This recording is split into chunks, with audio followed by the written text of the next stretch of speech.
sebuah organisasi kan tidak bisa diatur sendirian, Oke. dianggap seperti miliknya sendiri. Karena organisasi berbasisnya musyawarah. Ya. Lah kalau tiba-tiba di tengah-tengah itu seluruhnya instruksi terus, nggak pernah musyawarah, veto-veto malah adanya. Nah, yang semacam ini kan perubahan yang ikhtiarinya tadinya bagus tujuannya, menjadi kejadiannya, faktanya menjadi sesuatu masalah. How to build Nahdlatul Ulama How to build Nahdlatul Ulama. untuk needed, selalu dibutuhkan. Untuk memberikan pelayanan yang selalu dibutuhkan. Iya. Selama ada di situ, Nahdlatul Ulama akan selalu relevan.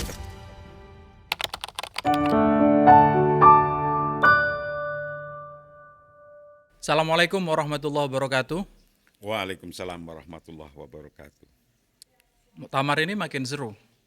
Muktamar yang akan diselenggarakan pada 27 sampai 31 Agustus nanti di Jombang makin penuh dengan gagasan, cita-cita perbaikan, dan yang tidak kalah serunya kandidatnya makin banyak. Sudah muncul sebelumnya beberapa yang sudah kita wawancara dan semuanya dari kalangan ulama, akademisi, punya kemampuan yang tidak perlu kita ragukan. Nah, saat ini pada tanggal 29 Juli ini per kita tapping, seminggu lalu ada kandidat calon ketua umum yang baru yang sebenarnya sudah tidak asing lagi karena beliau pernah menjadi jajaran elit di pengurus PBNU di periodenya Kiai Said. Beliau terakhir menjadi salah satu ketua di PBNU dan sebelumnya adalah di periode sebelumnya adalah Sekjen PBNU. Beliau adalah Kiai Marsudi Suhud. Assalamualaikum Kiai. Waalaikumsalam warahmatullahi wabarakatuh. Sekarang Wakil Ketua Umum MUI. Ya, itulah perjalanan hidup. Perjalanan hidup. Jadi kalau soal PBNU sudah hatam, jadi kan? Ya, bukan masalah hatam atau tidak hatam, tapi hidup ini adalah menjalani. Arahnya mau kemana, tujuannya mau kemana, kalau diem, itu hanya berhenti di tujuan atau berhenti di angan-angan. Tapi ketika hidup ini dijalankan dan kita punya tujuan, mau kemana tujuannya, maka sekecil apapun amalnya atau kegiatannya atau action kita untuk melakukan target itu akan kita mempunyai legacy. Betul. Atau tinggalan. Yang terpenting dalam hidup itu jangan sampai cuma meninggalkan sepiteng. Sepiteng saja itu kadang-kadang nggak penuh. Iya. Hidup hanya ninggalin sepiteng nggak penuh. Itulah makna daripada perjalanan hidup itu harus mempunyai legacy atau sebutannya para kiai adalah amal soleh. Yang amal soleh itu jika ditinggalkan walaupun kita sudah mati masih diingat. Masih diingat amal soleh. Kenapa sih? Kalau kiai-kiai meninggal diperingati haulnya. Tapi Rasulullah diperingati ketika kelahirannya. Ya ada bedanya. Ada bedanya. Rasulullah belum lahir, dunia sudah oreg, sudah mengerti, kitab-kitab sudah menyampaikan. Tapi kalau orang hidup kayak saya, kayak Marsudi yang dari kampung ini, itu kalau nggak punya tinggalan atau legacy, ya terus siapa yang mau ngelihat saya? Lewat itu ya, nggak diingat itu. Apalagi sudah hampir 5 tahun jadi pengurus, kemudian berantem terus, apa legasinya? Aduh, ini pertanyaannya belum ke sana, ini sudah ke sana. Maka intinya hidup itu betul, berantem itu tidak sesuatu yang jahat. Karena antara sendok lepek, ini cangkir, itu ketika sudah berantem, itu tanda-tanda mau keluar kopi.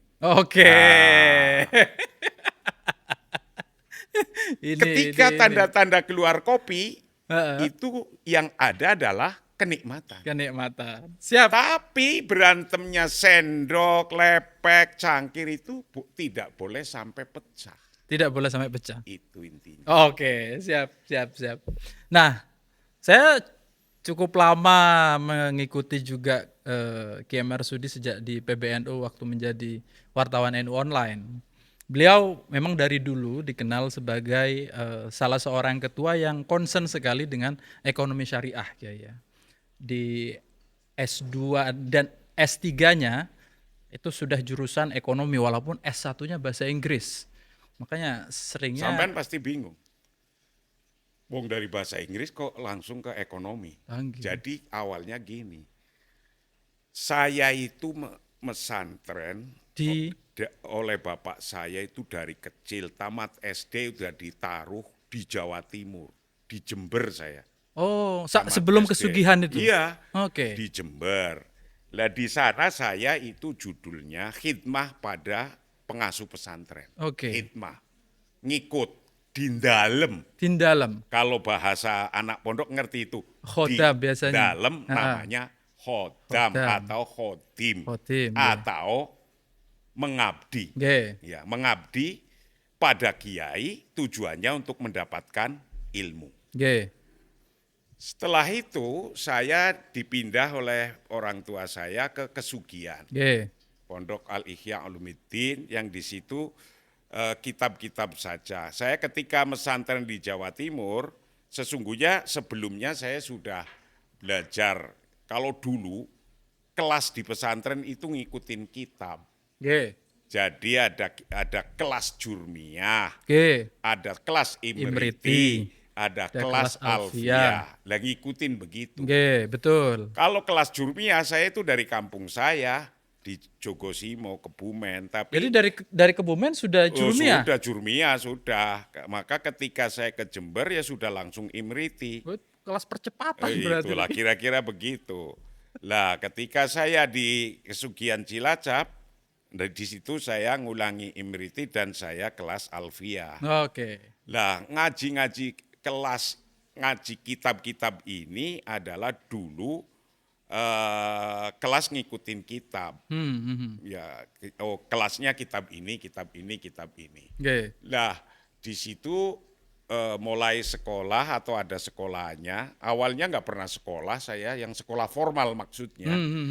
Maka ketika SD dari kampung, maka ketika di Jawa Timur yang nggak dapat sekolah formal, ketika di Kesugihan Cilacap saya ada formalnya. Maka di situ SMP, SMA atau Sanawiyah Aliyah lah ya, itu saya di Kesugihan. Nah habis dari situ. Ngambil S1? Belum. Oh belum? Jadi judulnya pun sama ini dari Jawa Timur. Saya khidmah juga di Kiai Mustoli, Allah yarhamu, ngikut Kiai. Nah, tiba-tiba setelah sudah selesai, saya secara ngaji kitabnya sudah dianggap selesai, Ihya Ulumuddin sudah selesai, kitab-kitab sudah dianggap cukup. Saya diajak oleh Kiai Mustoli ke Jakarta. Itu hanya bekal saya adalah madrasah aliyah.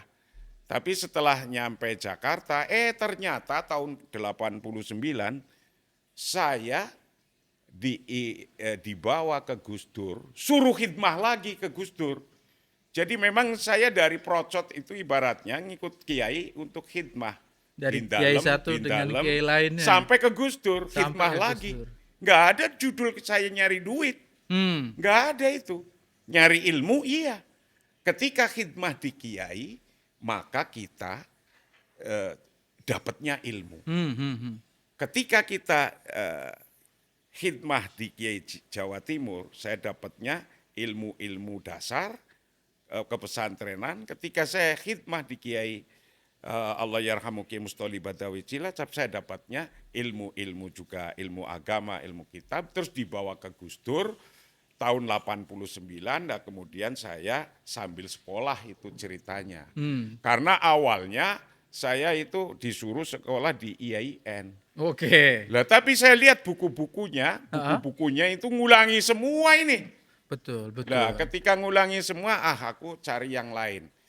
Dan waktu itu bahasa Inggris saya belum begitu bagus, tapi waktu saya di Kesugihan saya sudah suruh belajar bahasa Inggris. Jadi Kiai Mustoli ngasih tumbuh besar ke saya. Tumbuh besar itu ditaruh di langit-langit atas. Tumbuh besar itu apa? Tumbuh itu kayak tas yang terbuat dari bambu. Oke. Ya, saya suruh ngambil itu di langit-langit Oke. rumah. Oke. Ketika saya ambil, saya buka ternyata isinya kaset dan 900.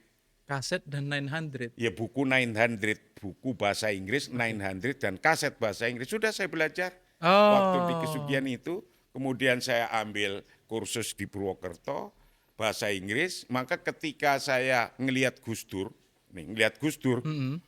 itu orang bahasa Inggrisnya begitu bagus. Bahasa Arabnya dasar, tapi juga bisa bahasa Perancis. Ya, Gus bisa bahasa Perancis. Bisa bahasa Perancis. Maka aku, karena orang hidup itu kan siapa yang di sekelilingnya untuk dicontoh. Betul. Berarti kalau gitu saya harus bisa bahasa Inggris, dan saya harus bisa bahasa Arab, dan saya harus bisa bahasa Perancis.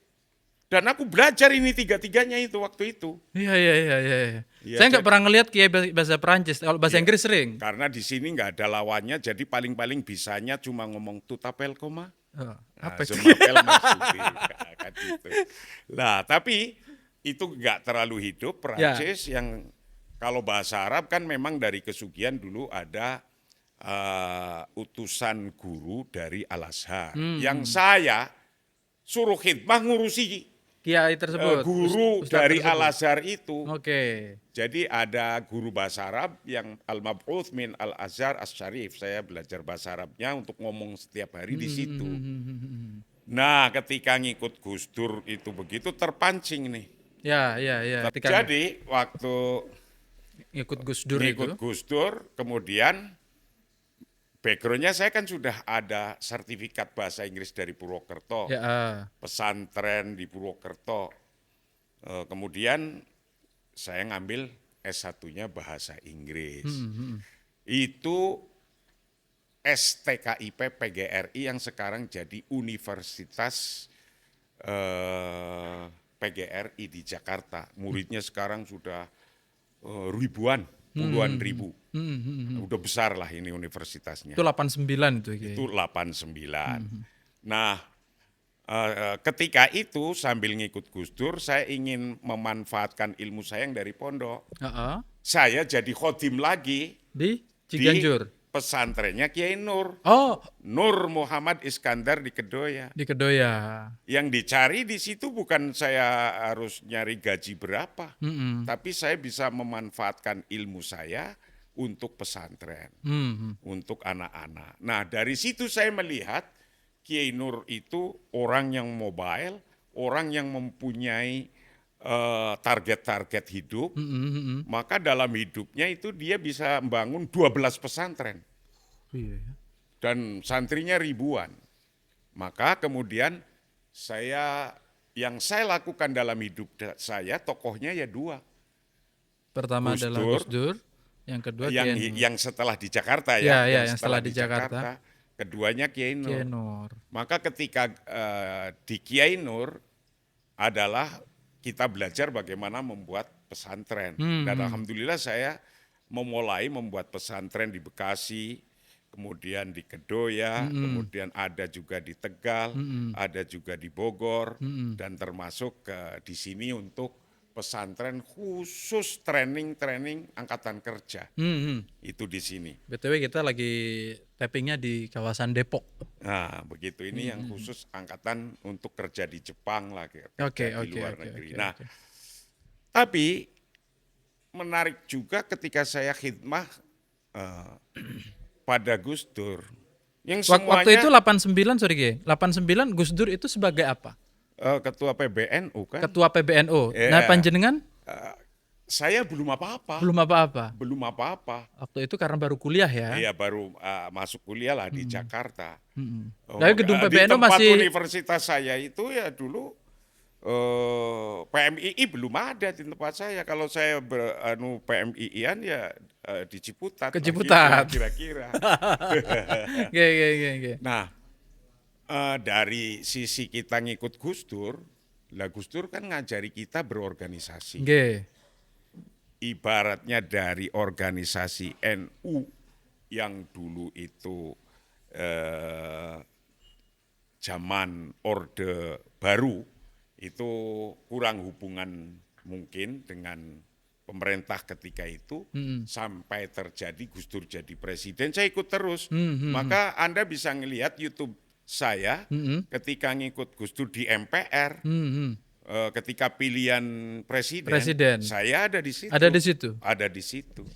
Jadi ngikuti cara berpolitiknya, ngikuti cara berpikirnya, ngikuti perjalanannya Gus Dur sampai jadi presiden. Kalau di PBNU-nya Gus Dur sampai mengikuti Gus Dur, ketika di PBNU pada akhirnya jenengan juga sudah sampai terakhir jadi ketua, jajaran ketua di PBNU. Jadi gini awalnya, ketika itu Gus Dur manggil saya, kau urusi dengan Gus Wahid wilayah NU DKI Jakarta. Oke. Karena ketika itu perjalanan NU-nya masih belum terlalu kelihatan. Di DKI-nya? Di DKI. Nah, saya cari-cari ketuanya siapa. Ketika itu ketuanya si Roy. Namanya Roy, orang Betawi. Lah, ketika saya sudah ketemu Roy, kita ajak bangkitkan Pak Roy untuk bagaimana menghidupkan cabang-cabang. Cabang-cabang Jakarta saya hidupkan lagi, berarti ketika ngidupin cabang, saya harus ngidupin MWC. Ya kan, MWC dulu kita bentukin, setelah kita bentukin ini se-DKI, kemudian sudah ada cabang-cabangnya, kemudian Roy juga ikhlas, ya sudah ya, kita yang meneruskan silakan Gus Wahid. Tapi yang nyusun seluruhnya, itunya apa? Nama-nama pengurus? Nama-nama pengurus, saya yang suruh nyusun. Gitu. Karena saya suruh nyusun, nama saya taruh yang paling akhir. Wakil sekretaris paling akhir, nyusun sendiri, tapi kemudian dirapatkan gitu. Itu kan ketika ngedraft. Gitu ya, ngedraft aja. Ketika ngedraft, saya taruh nama saya di akhir wakil sekretaris. Ketika disuruh naik, udah nggak usah situ aja, paling akhir aja gitu. Ketika dirapatkan. Terjadilah ketuanya Gus Wahid. Kemudian saya di wilayah berjalan. Berarti pengalaman kepengurusannya di PWNU-nya duluan? Iya, jadi saya dari PWNU. Tapi sebelum itu, ketika tahun 89, yang saya cari dulu itu apa? Apa itu, Ki? Di Jakarta ada Bangser apa enggak? Wah, oke. Bansernya sudah ada enggak gitu? Iya. Ada enggak waktu itu, Ki? Lah, saya cari-cari. Ketemulah di Kiai Suaidi di Jakarta Barat. Ada namanya Kiai Suwaidi. Lah ternyata zaman Soeharto ini Gus Dur mau melakukan tabligh akbar yang sangat besar di Senayan. Waktu itu. Ya. Itu butuh Bangser yang banyak. Nah, ketika itu saya dapat seragam Bangser. Dan seragam Bangser itu sampai sekarang masih saya simpen. Masih ada? Masih ada. Tapi sudah nggak muat? Ya, sudah nggak muat. Jadi saya itu jadi awalnya itu dari Bangser. Sebelum PWNU tadi. Iya. Oke. Udah Bangser dulu, terus mengenal tentang NU.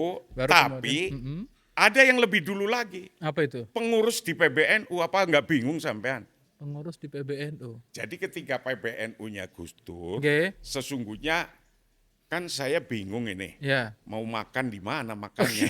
Iya kan? PBNU 2 lantai waktu itu. Iya kan? PBNU 2 lantai. Mau nyari makan aja di mana, wong ikut Gus Dur, kerja juga enggak, tapi makannya di mana? Rupanya ada pengurus namanya Lutfi, itu pengurus LPNU. LPNU, Lembaga Perekonomian NU. Kantornya nggak jauh dari Keramat. Ya kantornya nggak jauh, orang Betawi, orang kaya raya.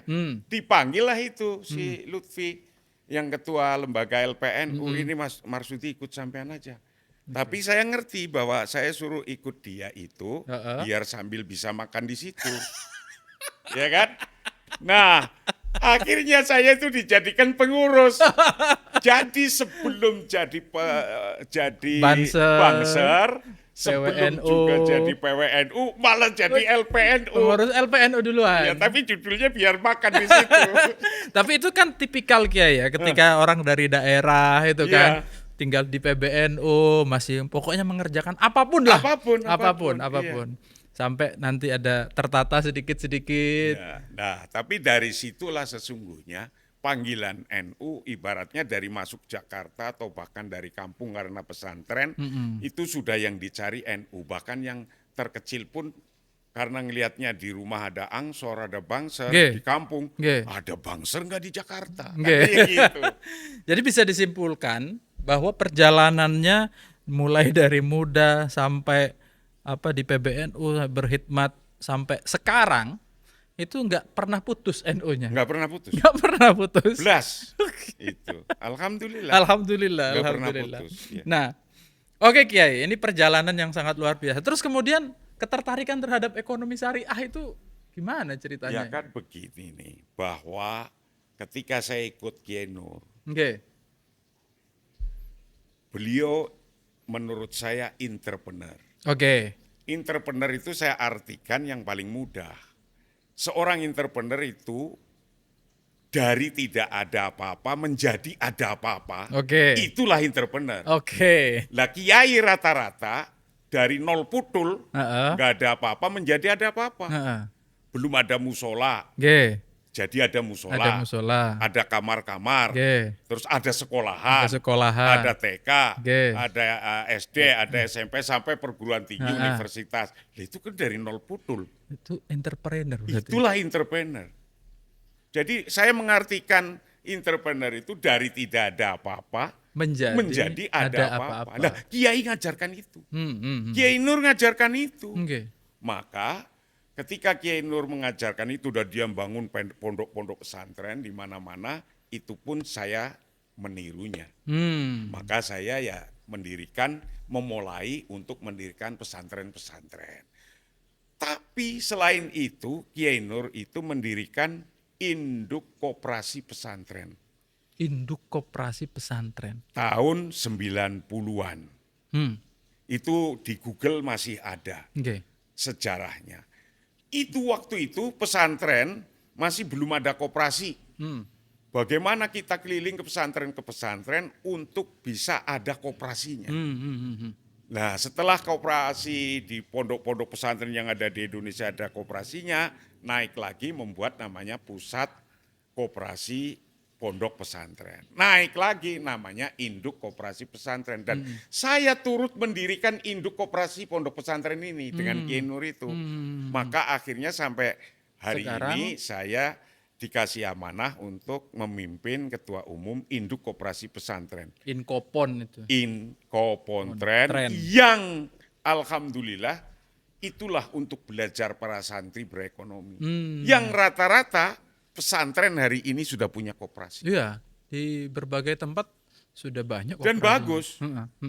Pernah waktu saya jadi ketua dengan Kiai Said, itu BCA Syariah meminta untuk channeling distribution fund-nya ke saya.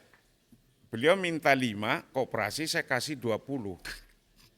Kenapa banyak 20? Ya nanti kalau butuh lagi tambahin aja. Lah, maka sampai sekarang koperasi pesantren yang channeling untuk ekonomi mikro pun masih banyak yang jalan.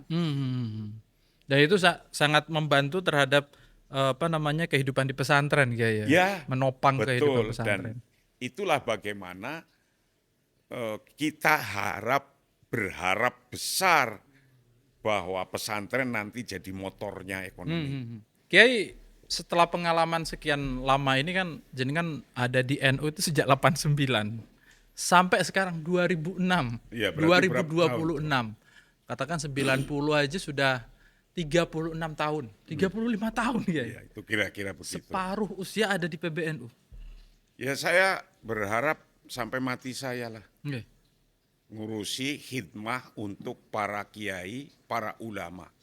Jadi moto hidup saya sesungguhnya adalah khidmah lil ulama wal ilm. Lil ilm. Khidmatul ulama wal ilm. Bagaimana hidup saya itu, saya anggap itu ada manfaat besarnya adalah untuk mengabdi pada para kiai, para ulama, masyayikh, dan ilmu. Karena dalam konteks kita khidmah pada ulama, itu sesungguhnya kita sudah membangun network. Baik network dalam negeri atau bahkan internasional. Ketika kita ngomong khidmah pada ulama, sesungguhnya kita sudah membangun peradaban. Karena kiai-kiai, ulama-ulama itu membangun peradaban. Peradaban ini akan maju atau disebut akan rusak, atau peradaban ini akan bagus, itu kan tergantung ulamanya. Kalau ulamanya kira-kira itu dikasih 5 tahun juga nggak bisa membangun peradaban, ya sia-sia umurnya. Bukan harus 10 tahun ya? Ya sia-sia umurnya. Oke, khidmat pada ulama itu yang juga melatar belakangi hidup saya. Saya punya niat besar saya. Dan bahwa pencalonannya bukan juga Kiki? Ya sama. Untuk pokoknya saya mau katakan disebut orang saya mau mencalonkan ketua umum PBNU atau kita ingin mengabdi di PBNU, bahasanya macam-macam. Itu judulnya saya hanya ingin khidmah kepada para ulama, masyayikh, kiai-kiai, dan ilmu. Itu aja judul besarnya. Karena niat kita itu ketika sudah jelas kayak gitu akan membawa kita perilaku-perilaku, kegiatan-kegiatan, membuat program-program yang tidak lain adalah untuk ini, untuk tujuan ini. Sebelum saya membicarakan pencalonan yang sudah ramai dalam seminggu ini, saya tertarik untuk bertanya Kiai, perubahan-perubahan apa yang jenengan lihat yang terjadi di NU, di warga ataupun di kepengurusan PBNU sejak panjenengan 89 sampai 2020. Jadi harus sekarang tahu dulu apa itu perubahan. At-taghyir naw'ani. Naw'ani ada 2. Perubahan itu ada 2 macam. Yang pertama adalah at-taghyir al-ijbari. Perubahan yang memaksa. Mau berubah ya tetap berubah, mau tidak berubah tetap aja berubah. Karena ijbari. Tapi yang kedua adalah at-taghyir at-takhyiri. Jadi perubahan yang kita pilih, memang kita menuju untuk berubah. Menarik. Nah, dalam konteks begini kadang-kadang pilihan kita untuk berubah mau menuju A, tapi terjadi di tengah-tengah ijbari. Maka jadilah B sudah berubah. Ya kalau perubahan itu menjadi baik, itu tinggal diterusin saja. Kalau perubahannya menjadi tidak baik, karena perubahan baiknya berubah, perubahan jadi jelek juga berubah. Nah kalau perubahannya jadi jelek, tidak sesuai target, tidak sesuai keinginan, berubah juga kan namanya. Tapi sejauh ini dari 89 menuju ke sini perubahan positifnya lebih banyak atau negatifnya? Jadi ketika awal-awal orang semuanya inginnya perubahan al-ikhtiyari, maksud saya ikhtiari, perubahan yang diprogramkan. Seluruh orang yang mempunyai kesempatan untuk memimpin lembaga apapun, itu mempunyai program ikhtiari yang diprogramkan. Nah, tapi kadang-kadang itu akan muncul terjadi sesuatu hal yang ijbari. Yang terpaksa. Nah, terpaksa itu ya macam-macam. Karena sebuah organisasi kan tidak bisa diatur sendirian, dianggap seperti miliknya sendiri. Karena organisasi berbasisnya musyawarah. Lah kalau tiba-tiba di tengah-tengah itu seluruhnya instruksi terus, nggak pernah musyawarah, veto-veto malah adanya. Nah, yang semacam ini kan perubahan yang ikhtiarinya tadinya bagus tujuannya, menjadi kejadiannya, faktanya menjadi sesuatu masalah. Nah, ketika ada masalah tidak bisa ngontrol, ini ada masalah nggak bisa ngontrol, akhirnya semrawut. Nah, maka ilmu macam-macam yang bisa kita pakai untuk memanage suatu organisasi. Ada ilmu human resource, ya alhamdulillah saya juga belajar ilmu bagaimana kita memanage pikirannya orang lain, kita juga baca buku-bukunya.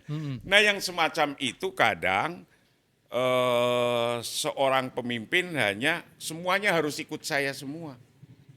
Nah kalau semuanya harus ikut saya semua sendiri, basisnya organisasi itu musyawarah, tanpa musyawarah itu pasti bisa terjadi at-taghyir al-ijbari. Al-ijbari. Iya. Oke. Perubahan yang memaksa. Ini kayaknya ini susahnya wawancara seorang kiai. Anda harus tahu ini arahnya kemana ini. Nah, saya akan tertarik untuk bertanya soal pandangan kiai, karena kiai sudah sangat lama, lagi-lagi ada di PBNU.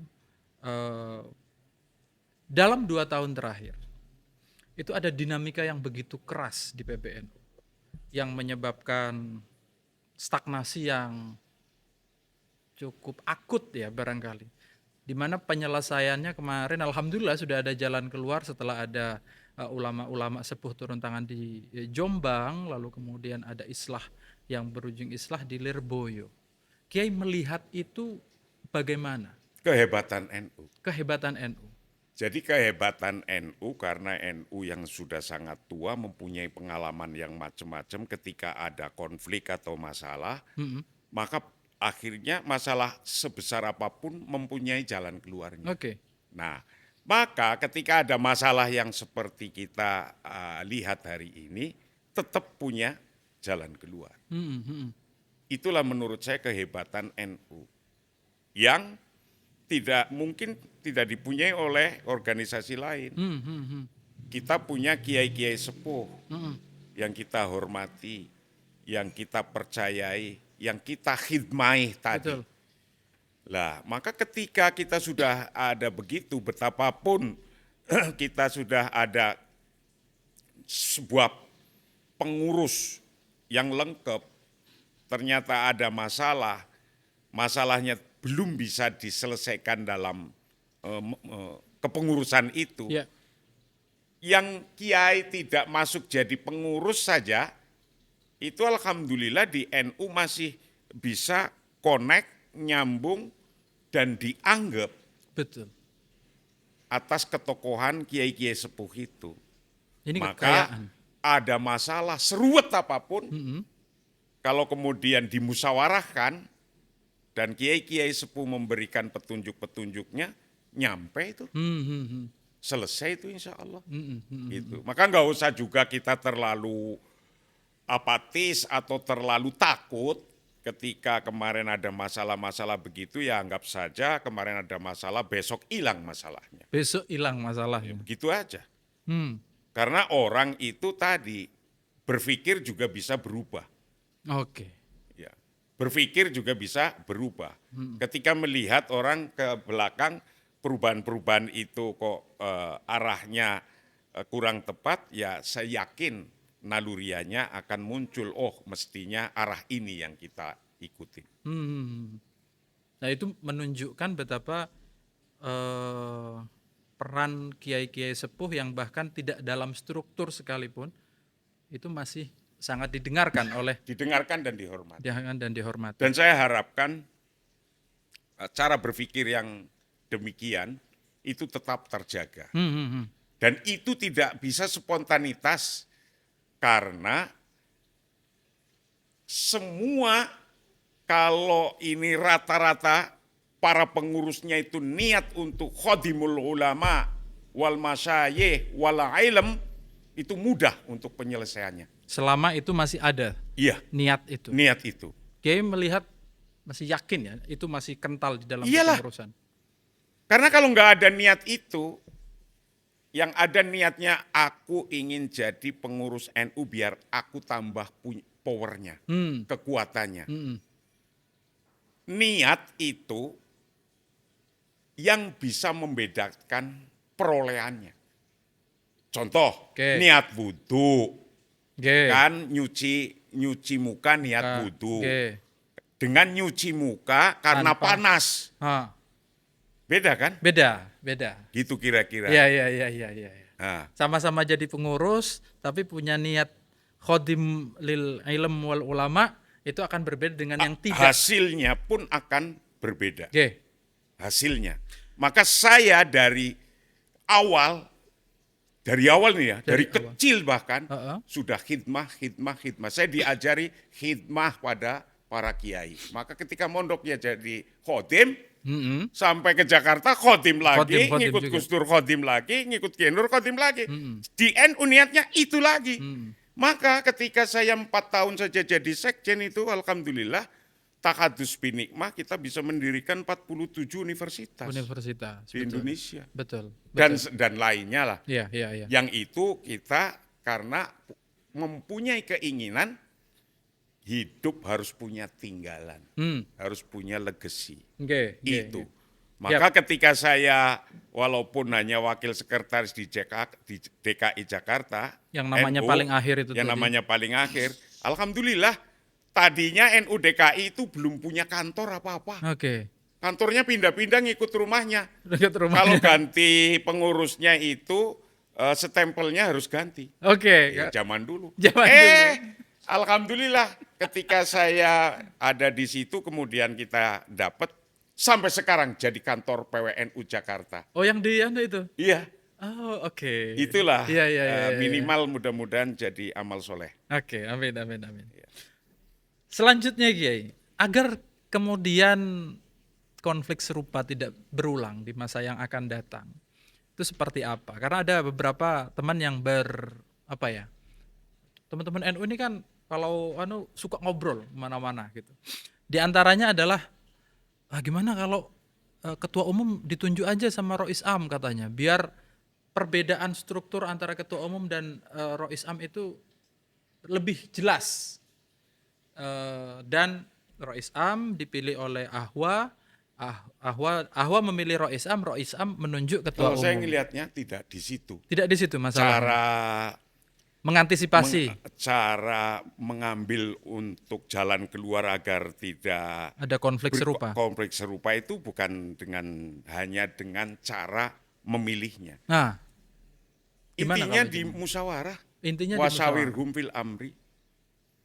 Ketika ada masalah kecil pun, ketika kita punya program-program apapun itu dimusyawarahkan, diputuskan bersama. Intinya di situ. Kurang dari itu menganggap kayak pesantren saja. Menganggap kayak pesantren itu biasanya kalau kiai kan pesantrennya sendiri. Iya kan? Kalau dianggap kayak gitu nggak jadi karena apa? Jamaiyah. Ini jam'iyah. Jamak. Untuk orang banyak. Maka untuk orang banyak itu pasti dasar adalah musyawarah kalau ada apa-apa. Musyawarah.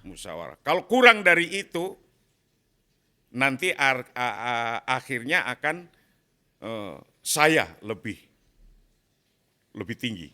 Saya punya hak. Saya punya kekuatan. Saya punya hak veto. Bahkan kayak gitu. Kalau bisa walaupun ada hak veto jangan pakai veto lah. Tapi apa? Ya dengan melakukan musyawarah. Jadi bukan pada cara memilihnya tapi cara menyelesaikan melaksanakan berorganisasi. Siap, maksud Kiai. Nah, sekarang seminggu lalu panjenengan banyak sekali berita yang berkembang tentang rencana untuk mencalonkan diri sebagai ketua umum PBN. Di berbagai media saya baca sudah ada dukungan dari PCNU Lampung kalau nggak salah. Sudah kemana-mana ini atmosfernya. Ya mungkin begini ya. Terima kasih kepada mereka yang menyampaikan haknya kepada publik, keinginannya kepada publik, menyampaikan bahwa saya dianggap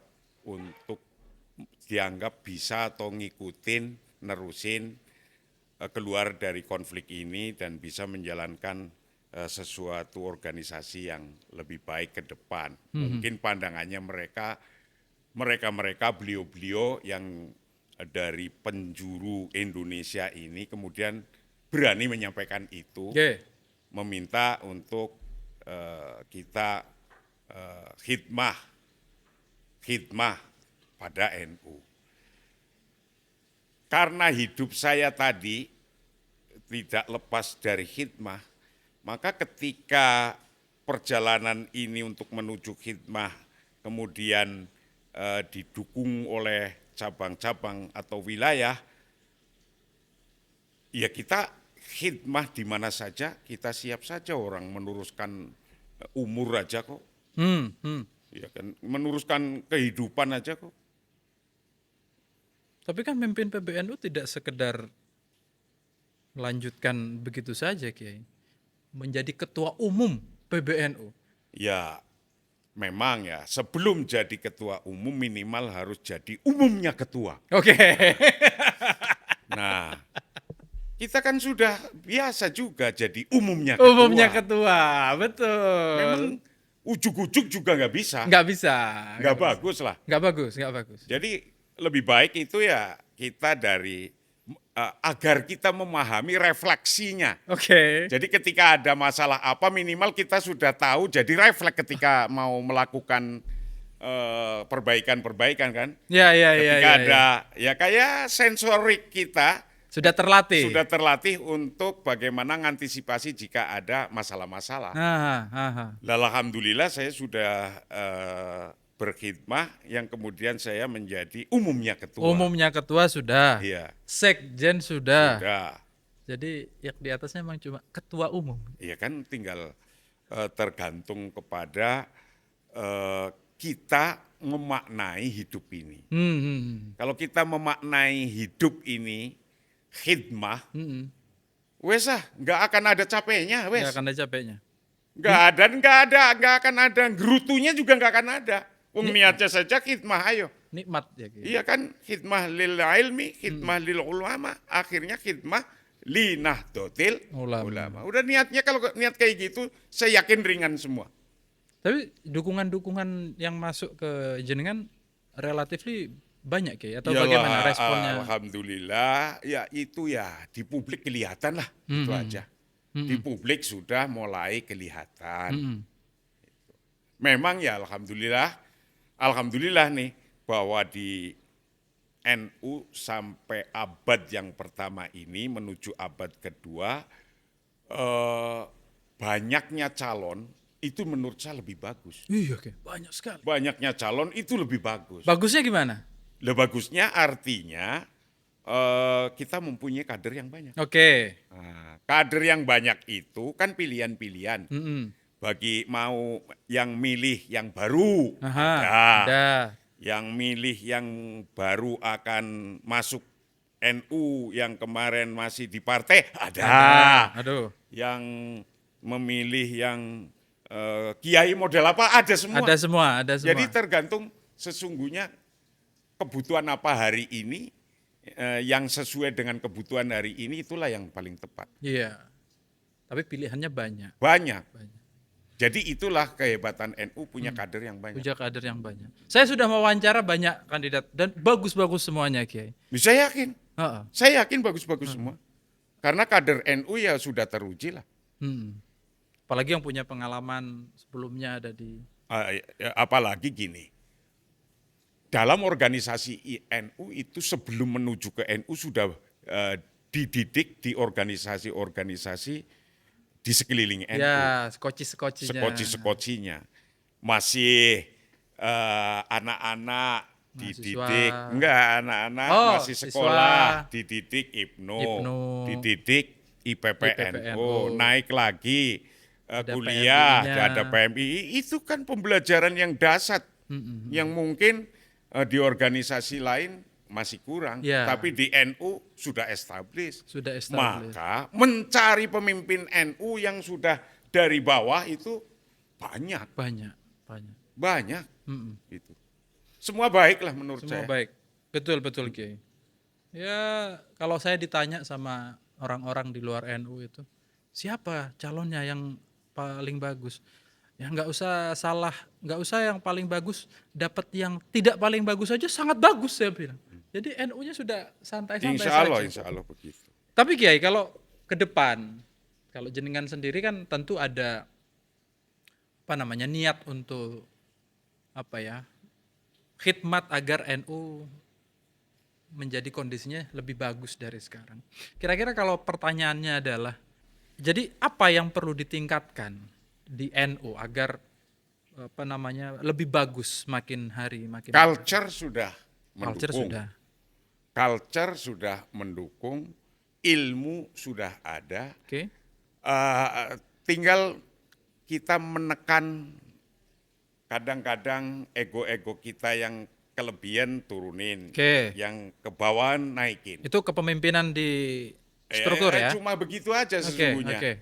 Ketika kita iramanya mau dipercepat, ya kita ajak lari bersama-sama yang cepat. Oke. Kalau dianggap mau yang Slow. alon-alon slow, ya kita tinggal alon-alon. Itu tergantung pada keadaan. Situasi hari ini, ekonomi, pemerintah, situasinya mungkin lagi kurang baik. Maka apakah kita harus kemudian menjadi kritikus ulung yang tidak pernah melakukan usaha-usaha, apa itu kan nggak tepat. Yang tepat adalah bagaimana bau-membau ketika kondisi partnership dengan pemerintah, kondisi ekonomi kurang baik, kondisi sosial masih keadaannya juga menjadi kurang baik karena ekonomi dunia pun kurang baik. Maka strategi partnership dengan pemerintah menjadi penting. Di saat begini bagaimana kondisi yang terbaik strategi partnership yang jenengan maksud? Yang saya maksud, wong hanya kita menjaga kenyamanan dalam hidup saja itu sesuatu yang tinggi. Coba bayangkan, saya orang global peace, saya mengerti negara-negara yang perang di dunia. Begitu betapa susahnya mereka. Boro-boro bisa nyari kerjaan, boro-boro bisa berbisnis di lingkungannya. Susah kan? Ya. Lah Indonesia, alhamdulillah, Indonesia bisa termanage dengan baik karena di Indonesia ada organisasi-organisasi. Jumlahnya ada 87 organisasi. Ketika ada masalah, tinggal diajak diskusi aja di organisasi keagamaan dan lain-lainnya. Kan ada organisasi. Nah, maka ketika NU sebuah organisasi itu melihat bagaimana kita partnership dengan pemerintah. Ya ketika kondisinya masih kurang baik, ayo kita yang terpenting bisa hidup dengan aman, nyaman, enak, kepenak dengan situasinya. Dengan situasinya. Kalau keinginan orang kan ingin lebih. Ya, misalnya banyak statement-statement menganggap NU ini terlalu dekat sama pemerintah, kurang kritis, katanya gitu Kiai. Anggapannya. Kurang kritis itu adalah sesuatu yang bisa dilihat orang banyak. Dianggap kurang kritis atau kritis. Kalau menurut saya, ajaran kritis itu sudah didoktrinkan oleh para kiai-kiai, maka saya bilang khidmatul masyayikh, khidmatul ulama wal ilm, karena ajarannya saja amar ma'ruf nahi mungkar kok. Kurang kritis bagaimana? Hanya tinggal caranya. Cara menyampaikan. Contoh nih yang saya lakukan nih ya. Kondisi seperti ini banyak orang ngeluh kan. Betul. Daripada kita turun ke jalan-jalan, saya adakan Kongres Umat Islam Indonesia kemarin di Majelis Ulama Indonesia. Itu kan kritisnya seorang ulama terhadap pemerintah kita undang untuk menyampaikan, para menteri-menterinya menyampaikan, bahkan DPR-nya menyampaikan, kita mendengarkan, berdebat yang beradab di situ. Apa itu kurang kritis? Kemarin ada Bima dari Selios juga yang apa yang model kayak gini kurang kritis? Betul. Tapi saling menjaga martabat itu penting. Ya. Kritis tetap, tapi pada tempatnya, dan situasinya dengan tepat. Ini bukan tidak kritis, tapi caranya ini lebih elegan. Apa ini Kongres Ulama itu tidak mengkritis? Mengkritisi. Makanya saya mengundanglah para menteri-menteri suruh bercerita apa yang sudah, kebijakan apa yang sudah dilakukan, apa yang mestinya harus ditambahin, apa yang mestinya harus dipotong. Di situ didebatkan. Bangsa yang mutamadin, bangsa yang modern, Iya, bangsa iya. yang beradab, ya bangsa yang membawa bangsanya, para pimpinannya termasuk para kiai, para ulama untuk memberi contoh yang beradab. Oh nggak salah ada Seperti itu. Zainal Arifin Mukhtar juga kemarin ya. Ya lengkap, Heeh. lengkap. Iya, iya, iya, iya. Jadi kalau nanti misalnya kembali saya pengen menggarisbawahi apa saja sih yang perlu ditingkatkan lagi di NU. Kan kampus sampean sama Kiai Zaid waktu itu sudah meninggalkan 40 lebih. Di akhir periode Kiai Zaid itu Ketika kita banyak. masih hidup, kebutuhan hidup itu tidak akan pernah berhenti. Ge, karena sorry Ge. Kebutuhan hidup tinggal dicari. Ge. Mana yang lebih aulawi? Lebih utama itu mana? Lebih dibutuhkan itu mana? Kalau butuhnya makan pasti harus programnya makanan kan? Kalau butuhnya sekolah mesti harus sekolah kan? Kalau butuhnya ilmu mesti harus ilmu. Kalau butuhnya network hubungan relasi dengan internasional ya pasti itu. Lah kita akan membuat tentunya mana yang aulawi. Yang aulawi. Mana yang lebih utama, yang lebih harus didahulukan. Ge. Dari mana itu kita bikin itu? Ya diajak untuk musyawarah. Iya, Lihat situasi kekiniannya butuh apa. Ge. Itu. Muktamar juga akan menghasilkan itu juga. Itulah insya Allah. Siap. Jadi kalau program gampang ya, banyak yang urun rembuk itu. Urun rembuk. Selesai. Yang nggak gampang apa di NU? Ya semuanya gampang. Semuanya gampang. Tergantung kepada kegampangan ini. Oke. Gampang dan tidak gampang adalah sebuah perasaan. Asik. Saya suka sekali ini. Sebuah perasaan dan pikiran. Tapi kalau makanya sukses dan tidak sukses itu juga sebuah perasaan doang sesungguhnya. Oke. Tapi kalau kesuksesan itu nyata real dipandang dilihat mata orang, maka itulah kesuksesan yang hakiki sebagaimana Allah menyampaikan begini, wa qul i'malu fasayarallahu amalakum wa rasuluhu wal mu'minun wa saturaduna ila alimil ghaibi wasyahadah fayunabbiukum bima kuntum ta'malun. I'malu, kreatif, kerja, programnya dibuat, sampai fasayarallah, Allah melihatnya, wa rasuluhu, Rasul melihat, tapi wal mu'minun, orang yang hidup-hidup ini, ngelihat juga. Apa tinggalannya, legasinya, apa cuma sepiteng yang nggak penuh juga.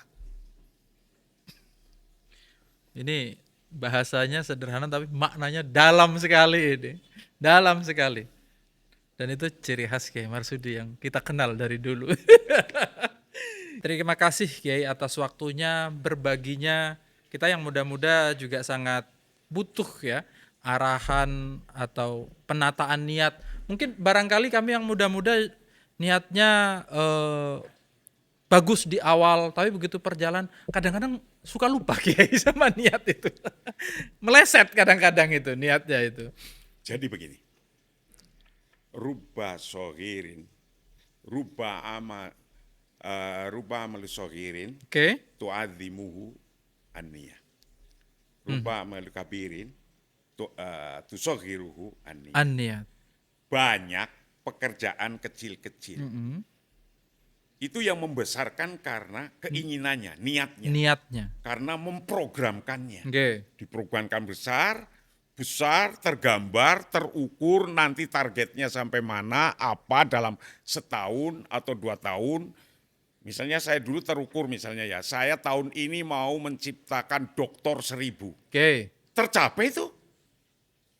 Rasanya itu kayak gimana? Tapi saya hitung, ciptakan dokter 1000. Ya sudah, saya kirim ke Amerika, kirim ke Australia, saya kirim ke Mesir, saya kirim ke Timur Tengah, nyampe itu 1 tahun 1000 dokter.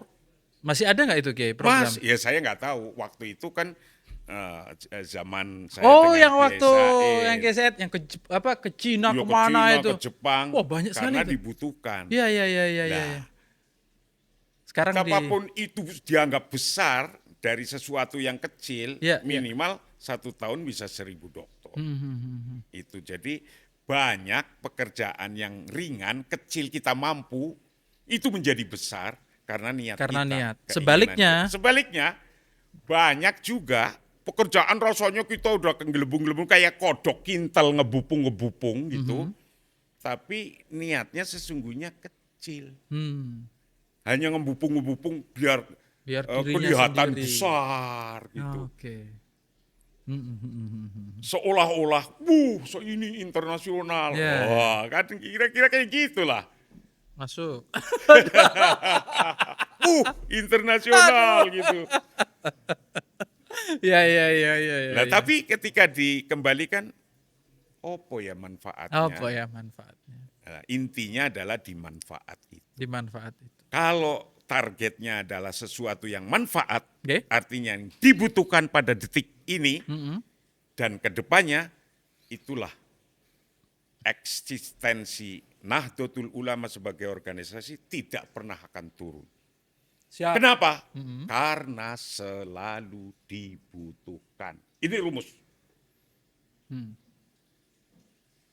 How to build Nahdlatul Ulama. How to build Nahdlatul Ulama. Untuk needed, selalu dibutuhkan. Untuk memberikan pelayanan yang selalu dibutuhkan. Iya. Selama ada di situ, Nahdlatul Ulama akan selalu relevan.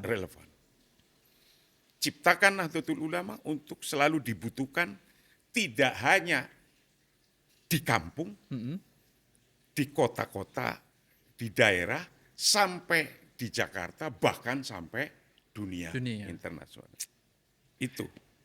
Ciptakan itu. Siap. Dan Gus Dur mengajari saya, dan kiai-kiai yang terdahulu mengajari saya untuk menciptakan itu.